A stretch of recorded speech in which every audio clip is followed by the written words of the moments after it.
Baik, assalamualaikum warahmatullahi wabarakatuh. Pada kesempatan kali ini saya akan menjelaskan tentang strategi pengelolaan kualitas air untuk perairan umum. Pentingnya perairan umum, kita mengenal perairan umum seperti sungai, danau, waduk, dan rawa ini berperan penting bagi manusia dan ekosistem akuatik itu sendiri. Yang kedua, menyediakan air untuk kebutuhan domestik, kegiatan industri, serta habitat flora dan fauna air. Yang ketiga, kualitas air ini harus dijaga untuk menjaga keseimbangan ekosistem dan memastikan ketersediaan air bersih bagi generasi mendatang. Namun pada faktanya terjadi penurunan kualitas air pada perairan umum. Karena yang pertama, dalam beberapa dekade terakhir kualitas air ini menurun secara signifikan. Penyebab utamanya seperti yang kita ketahui bersama, salah satunya yaitu limbah rumah tangga, industri, pertanian, perikanan, bahkan peternakan. Dampak pencemaran salah satu contohnya yaitu eutrofikasi, kemudian peningkatan logam berat yang biasanya dia akan terakumulasi pada sedimen dan akan bisa terbawa masuk ke dalam tubuh organisme akuatik yang pada akhirnya saat kita konsumsi akan kembali atau terakumulasi pada tubuh kita. Dan yang pencemaran selanjutnya, penurunan oksigen terlarut atau DO. Selain itu, penurunan kualitas air di perairan umum ini berpengaruh langsung terhadap kelangsungan hidup biota air. Data yang saya ambil terkait 10 provinsi dengan desa atau kelurahan yang mengalami pencemaran air terbanyak di tahun 2021.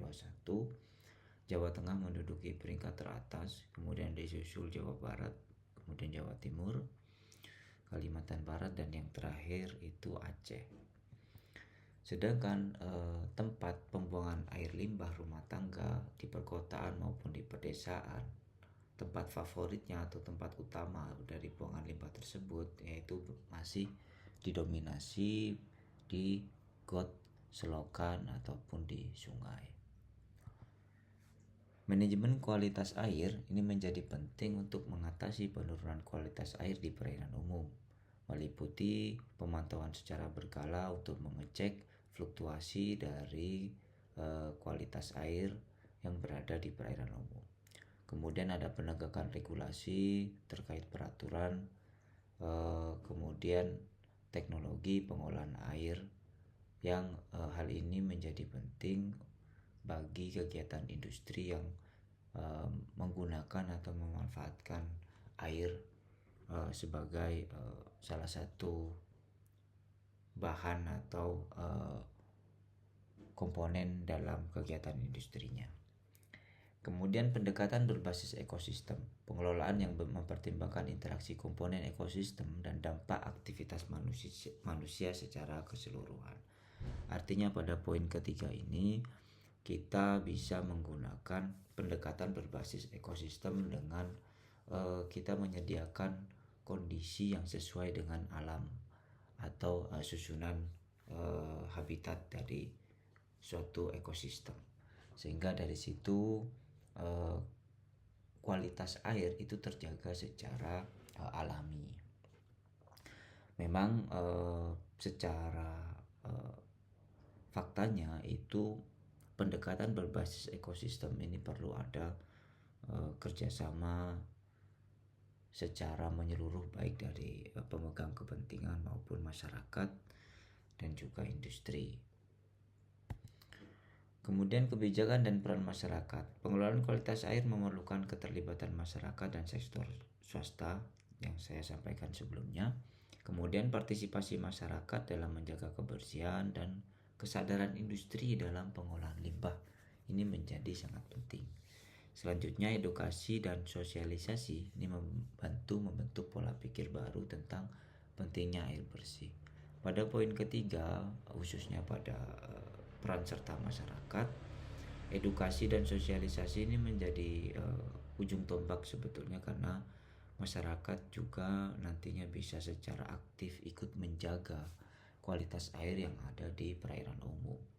setelah mengetahui akan pentingnya menjaga lingkungan untuk ketersediaan air bersih di masa yang akan datang.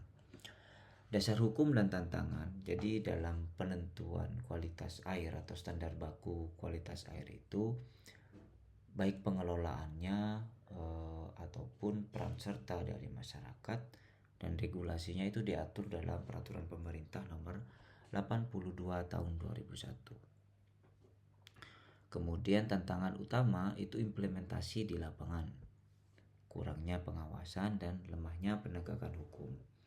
Ini yang saya sampaikan di peran masyarakat menjadi penting karena implementasi di lapangan itu memang perlu adanya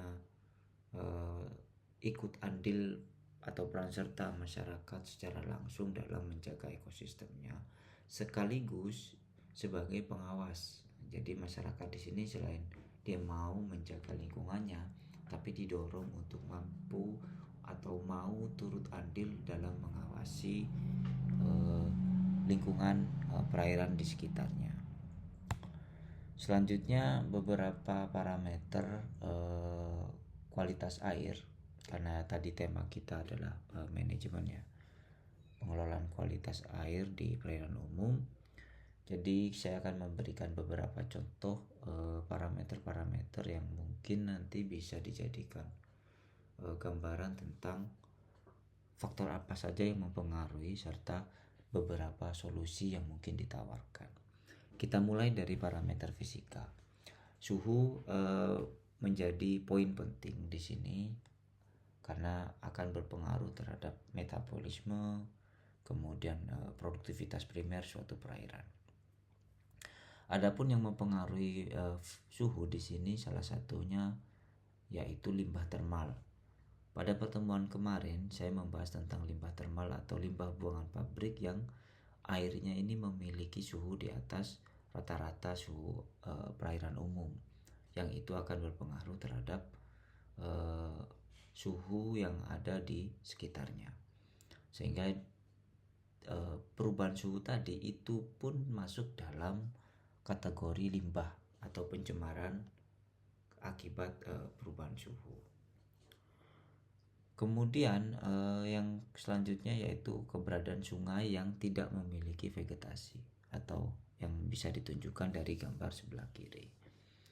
Perbedaan dengan gambar yang sebelah kanan atau sungai yang memiliki vegetasi, dia mampu menahan suhu lebih lama daripada kondisi sungai yang tidak memiliki vegetasi. Oleh sebab itu solusi yang ditawarkan, yang pertama rehabilitasi vegetasi bantaran sungai dengan membuat naungan alami, kemudian kendalikan limbah termal yang berasal dari industri, kurangi run-off panas dari kawasan urban atau kawasan perkotaan, kemudian tingkatkan aliran sungai dengan jika memang terjadi pendangkalan itu mungkin bisa dilakukan pengerukan, kemudian restorasi habitat atau zona peneduh air, perkuat monitoring, regulasi dan penegakan hukum. Jadi disarankan pada kawasan sungai itu tidak dilakukan penebangan dari jarak mungkin sekitar 1-10 meter dari daerah pinggiran sungai, itu direkomendasikan sebagai tanaman vegetasi seperti itu. Nah selanjutnya selain suhu itu ada turbidity atau kekeruhan. Ini bisa dijadikan indikator keberadaan mikroorganisme, baik itu yang bersifat patogen atau berbahaya jika dikonsumsi, serta beberapa sedimen yang dia membawa atau mengikat kandungan-kandungan seperti logam berat dan lain sebagainya. Nah, adapun pemicu dari kekeruhan yakni tingginya volume limbah, ada sedimen dan erosi, partikel koloid batuan pertanian, buangan dari daerah perkotaan dan juga industri. Adapun gambaran untuk melihat turbidity itu kita bisa melihat dari tingkat kekeruhan dari sampel yang kita kumpulkan. Solusi itu bisa menggunakan filtrasi ataupun koagulasi. salah satu caranya ya, seperti ya simpelnya seperti dalam hal akuarium seperti itu ya, kita menggunakan filter untuk mengurangi adanya kekeruhan. Tapi ini dalam skala yang diaplikasikan pada industri skala besar. Biasanya ada di IPAL seperti itu ya, atau instalasi pengelolaan air limbah. Nah, filtrasi ini proses penyaringan menggunakan media pasir, kerikil karbon aktif atau membran, sehingga ini dapat menahan partikel besar maupun kecil sehingga air menjadi jernih. Sedangkan kalau koagulasi itu bisa menambahkan bahan kimia seperti tawas, aluminium sulfat atau polimer untuk mengumpalkan partikel kecil sehingga dia seperti apa ya? Seperti vlog gitu ya. Jadi dia menggumpal sehingga lebih mudah disaring. Kemudian solusi berkelanjutan untuk pengelolaan dari turbidity atau kekeruhan, kita bisa melakukan konservasi lingkungan. Jadi dengan menjaga hutan, daerah tangkapan air agar erosi berkurang, kemudian tadi yang sepanjang bantaran itu diberi vegetasi, tanaman atau ekosistem tumbuhan, itu juga dapat memfilter secara alami. Jadi masuk pada solusi yang ketiga tadi ya. Jadi peran serta ekosistem alam menjaga dari kualitas air. Kemudian pengolahan limbah industri dengan adanya IPAL tadi. Kemudian teknologi tepat guna, penggunaan filter sederhana yang terjangkau bagi masyarakat pedesaan. Pendidikan masyarakat, itu kita perlu menyadarkan masyarakat atas pentingnya untuk menjaga air. Kebijakan pemerintah terkait regulasi dan pengawasan yang ini bisa juga dalam bentuk punishment atau hukuman ya, kalau memang ada oknum atau ada masyarakat baik itu industri ataupun dari industri kecil maupun industri besar yang tidak melakukan pengolahan limbahnya dengan baik. Nah, pemerintah bisa turun sebagai pemberi hukuman atau menertibkan dari kegiatan tersebut. Selanjutnya setelah turbidity ada pH, teman-teman. Nah, pH di sini berpengaruh, yang mempengaruhi yaitu geologi, mineral tanah, dekomposisi bahan organik. Ini tidak perlu saya jelaskan karena di materi kemarin saya jelaskan kenapa proses bahan organik ini berpengaruh terhadap pH, berpengaruh terhadap DO dan lain sebagainya. Itu sudah kita jelaskan kita diskusikan di pertemuan sebelumnya. Kemudian ada limbah domestik, industri, ini yang pembawa N dan P. Pertanian ini juga penyumbang N dan P juga. Hujan, asam, karena hujan ini bersifat asam maka biasanya berpengaruh terhadap pH. Kemudian aktivitas alga, kegiatan fotosintesis dan respirasi kan, ada O2, ada CO2 yang masing-masing ini berperan terhadap pH ke arah asam atau nantinya ke arah basa. Kemudian suhu air ini nanti berpengaruh juga terhadap metabolisme organisme yang ada di perairan sehingga menghasilkan CO2 dan itu juga nanti berpengaruh terhadap pH. Kemudian masukkan air tanah. Solusi, kita bisa mereduksi beban nutrien atau N dan P tadi ya, dari limbah pertanian maupun limbah perikanan dan peternakan. Kemudian ada eutrofikasi, ini juga memicu respirasi mikroba. Nah, solusinya pengolahan limbah domestik atau IPAL, buffer strip atau vegetasi di tepi sungai ini yang menjadi penting ya. Jadi dia bisa mencegah adanya perubahan suhu ekstrim, mencegah juga adanya turbidity atau kekeruhan yang berasal dari runoff atau aliran dari daratan. Kemudian dia juga berperan dalam mereduksi adanya nutrien dan bahan organik lainnya karena dia bisa diserap atau dimanfaatkan untuk pertumbuhan dari ekosistem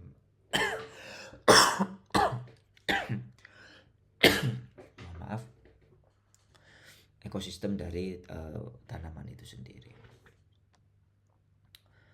Kemudian pengurangan pupuk anorganik dan pengaturan irigasi.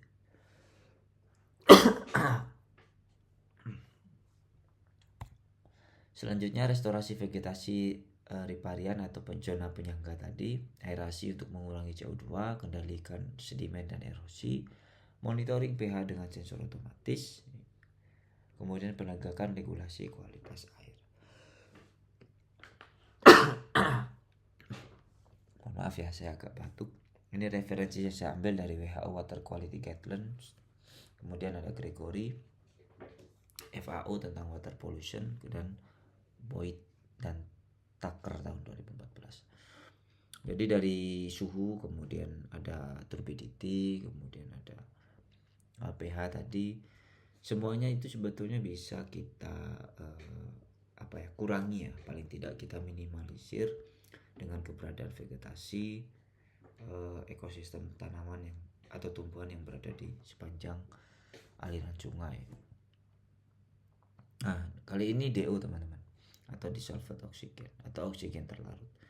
Seperti yang kita bahas kemarin, sumber utamanya itu bisa difusi langsung dari atmosfer, kemudian bisa juga dia hasil dari fotosintesis beberapa jenis fitoplankton maupun tanaman air yang menghasilkan oksigen.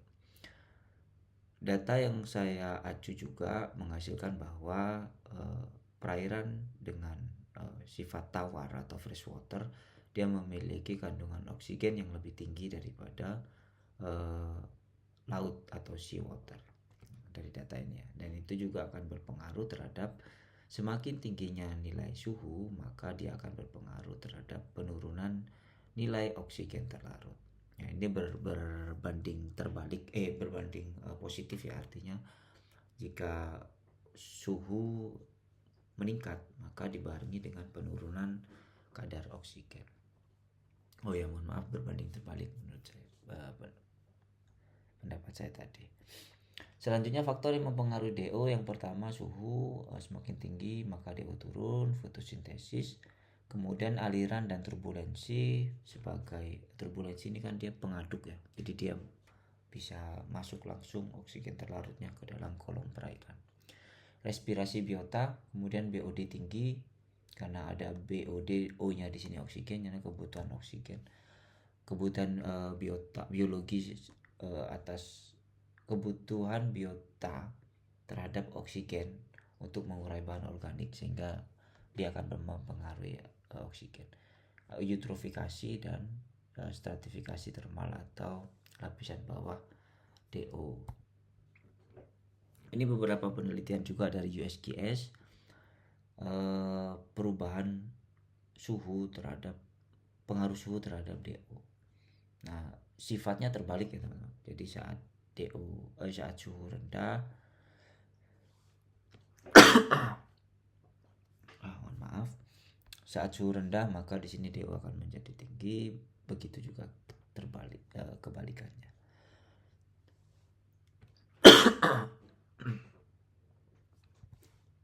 Nah, ini beberapa pengaruh atau faktor yang mempengaruhi oksigen terlarut, baik eksternal maupun internal. Kalau eksternal ini bersifat atmosferik atau yang dia berasal dari atmosfer langsung, bisa dari temperatur suhu, kemudian solar radiasi ataupun angin, kelembapan dan hujan.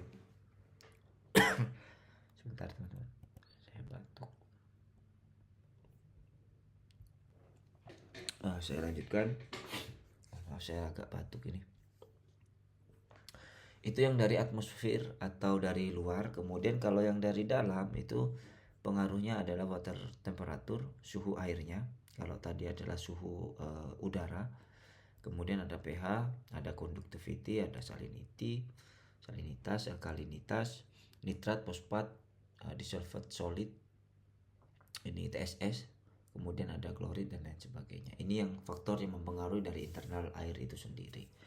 Nah, adapun penyuplai, sebetulnya ini ada aquatic plant atau tanaman-tanaman akuatik atau air yang dia berfotosintesis sehingga dia menyumbangkan oksigen terlarut. Nah, untuk atmosfer sendiri dia keluar masuk ya teman-teman. Artinya dia bisa menyumbang untuk peningkatan oksigen terlarut, tapi di satu sisi dia juga bisa melepas oksigen yang berada di kolom perairan. Nah, DO tadi itu dimanfaatkan untuk kegiatan respirasi dari aquatic plant dan animals. Kemudian ada nitrifikasi dan mineralisasi dari proses amonia dan detritus. Ini dimanfaatkan untuk itu. Nah, cara untuk menjaga agar oksigen terlarut tetap standar atau tetap sesuai dengan kriteria tumbuh organisme akuatik, salah satunya mengurangi beban organik sehingga nanti bisa menurunkan BOD. Kemudian kendalikan nutrien N dan P, ini selalu muncul, ini selalu sama teman-teman. Jadi kendala yang dihadapi itu biasanya masukan nutrien, kemudian bahan organik itu mesti jadi parameter yang berpengaruh terhadap kualitas air. Kemudian penerapan aerasi atau mixing, kelola vegetasi dan fitoplankton, lakukan restorasi habitat, kemudian pengawasan kualitas air, penegakan regulasi, kurangi polusi termal, kelola populasi ikan dan biota akuatik. Nah, ini BOD seperti yang disampaikan pertemuan kemarin, ini kebutuhan mikroorganisme secara biologi ya. Kebutuhan oksigen untuk mendaur ulang bahan-bahan organik.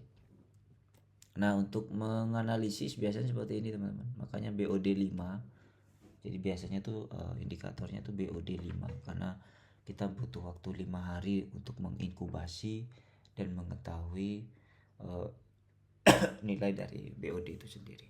Nah, mekanisme pengukurannya, sampel dimasukkan ke dalam botol, biasanya botol gelap ya, karena untuk mencegah adanya fotosintesis.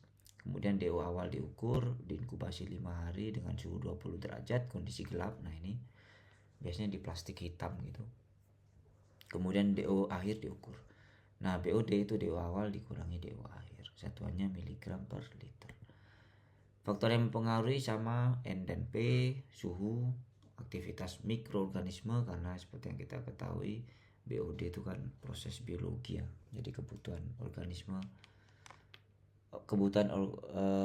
kebutuhan oksigen organisme untuk mengurai bahan organik.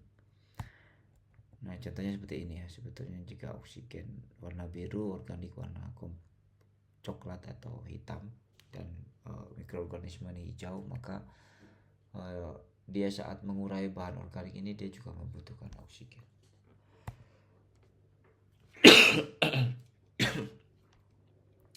Nah, ini solusinya sama seperti oksigen, seperti pH tadi. Kurangi bahan organik, kendalikan nutrien, terapkan aerasi, restorasi habitat, kurangi polusi, run off pertanian dan perkotaan, perkuat regulasi dan edukasi masyarakat. Selanjutnya COD ini hampir sama, bedanya ini proses kimia ya, kebutuhan oksigen dalam memproses kimia bahan masukan bahan organik.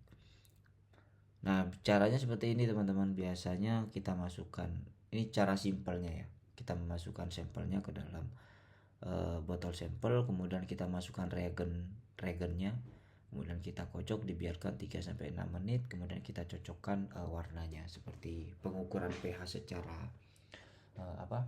tradisional itu kan kita nyocokin warnanya. Nah, itu simpelnya seperti itu. Biasanya BOD COD ini satu paket untuk pengukuran dalam melihat tingkat pencemaran suatu perairan. Nah, solusinya IPAL, instalasi pengelolaan air limbah, kurangi bahan organik, kontrol run off pertanian, lakukan aerasi biofilter dan wetland buatan, rehabilitasi riparian dan perbaiki ekosistem vegetasi tanaman, perkuat pengawasan dan kepatuhan regulasi. Sama sebetulnya seperti solusi seperti yang ditawarkan sebelum. Ini nitrat. Nah, ini parameter utama juga limbah dengan keberadaan nitrat, yang itu dihasilkan dari kegiatan pertanian maupun perkotaan ya, ataupun rumah tangga. Kemudian solusinya dari pencemaran nitrat ini perbaiki manajemen pupuk pertanian. Jadi kalau bisa dalam kegiatan pertanian itu tidak menggunakan tidak menggunakan pupuk atau penggunaan bahan kimia secara berlebihan, atau ada takarannya gitu ya, artinya tidak sembarangan. Nah, itu takarannya berapa efektifnya sehingga itu dapat menekan masukan dari N atau nitrat ke perairan umum. Buffer zone, vegetasi di tepi sungai, pengolahan limbah domestik, pengolahan limbah peternakan, IPAL, aerasi, sirkulasi, monitoring, dan penegakan baku mutu. Jadi sebetulnya kalau kita tidak mau dalam tanda kutip tidak mau ribet, kita bisa menjaga dengan kita bikin buffer zona vegetasi ya.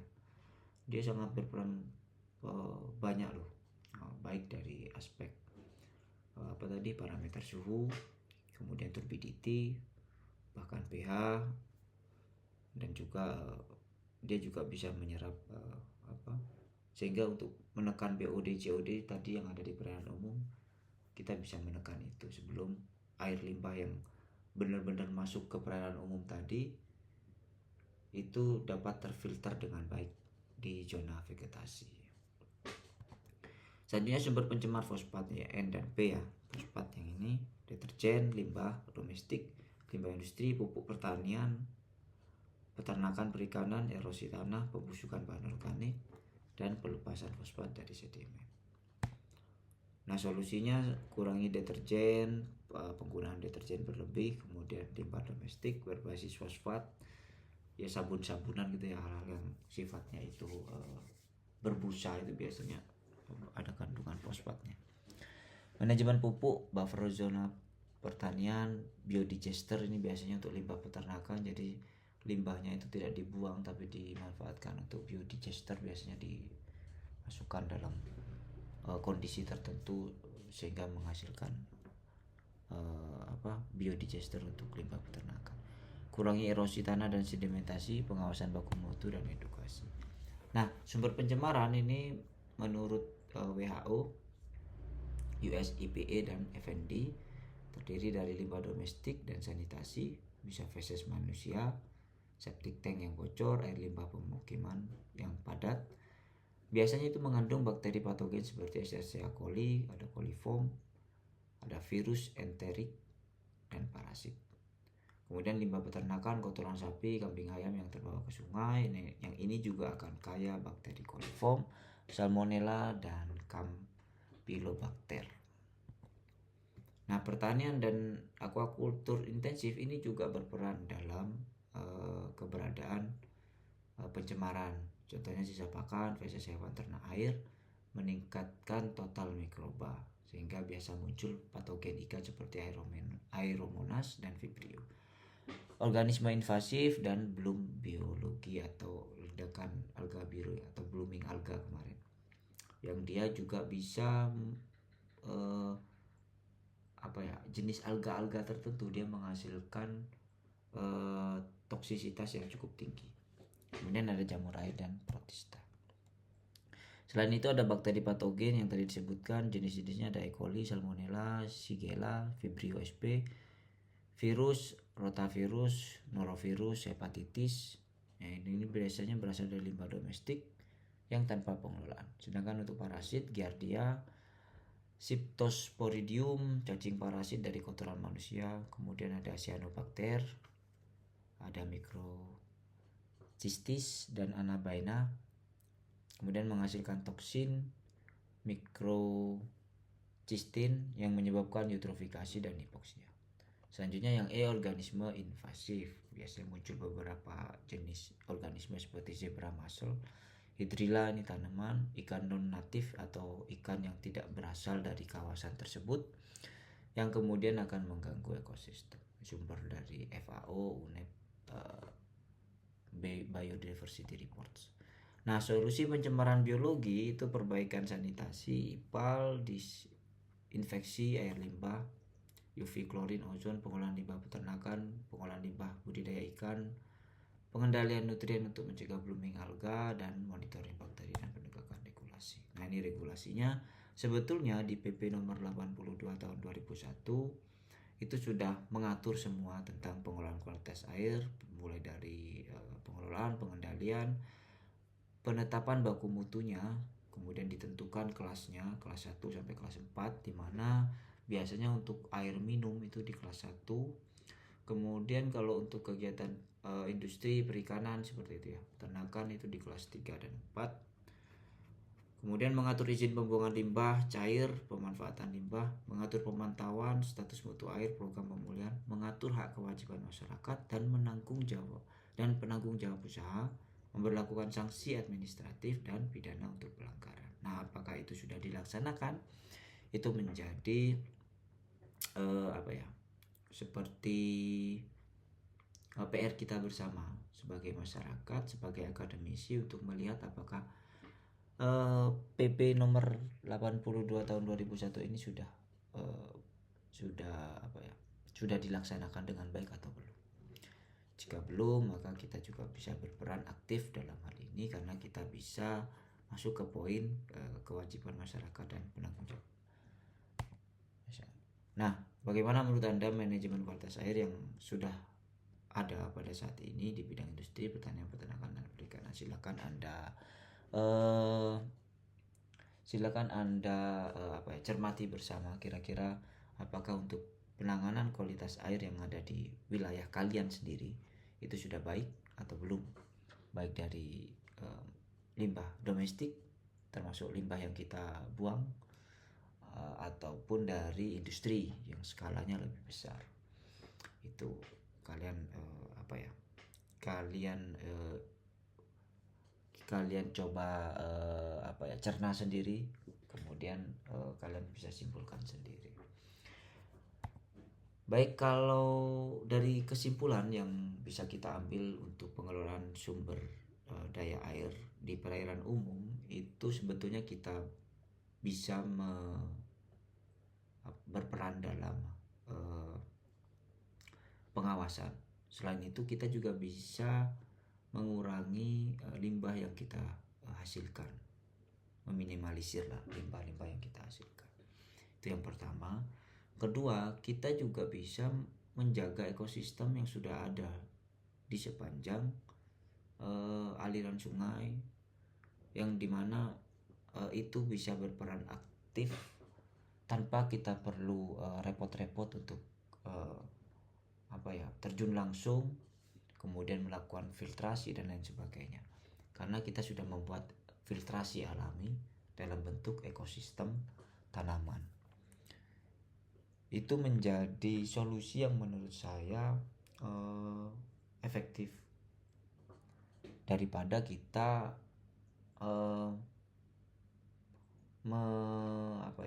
melakukan filter atau melakukan pengolahan limbah secara mandiri seperti itu. Nah, itu kembali lagi tadi untuk masalah strategi-strategi pengelolaan yang disampaikan di depan, itu banyak menekankan peran serta masyarakat, kemudian peran dari pemerintah, kemudian yang ketiga peran dari pelaku usaha itu sendiri, bagaimana dia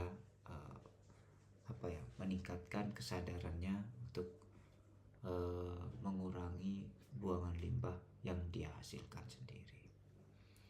Mungkin itu yang bisa saya sampaikan pada pertemuan kali ini. Kurangnya saya mohon maaf. Saya akhiri. Wassalamualaikum warahmatullahi wabarakatuh.